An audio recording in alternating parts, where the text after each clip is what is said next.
Високото кръвно налягане или хипертонията е проблем, който не бива да се подценява. Една от причините за състоянието е, че кръвоносните съдове губят еластичността си. Това втвърдяване не позволява артериите да се разширяват нормално според нуждите на организма. Увеличава се съпротивлението срещу кръвния поток и се натоварва сърцето.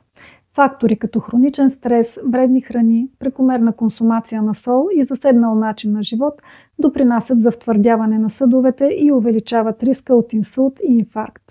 Гинко билоба подпомага кръвообращението, като разширява кръвоносните съдове и подобрява оросяването на органите. Екстрактът от гроздови семки е богат на антиоксиданти, които защитават съдовете и поддържат тяхната гъвкавост.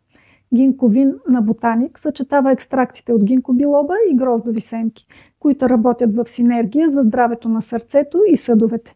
Напишете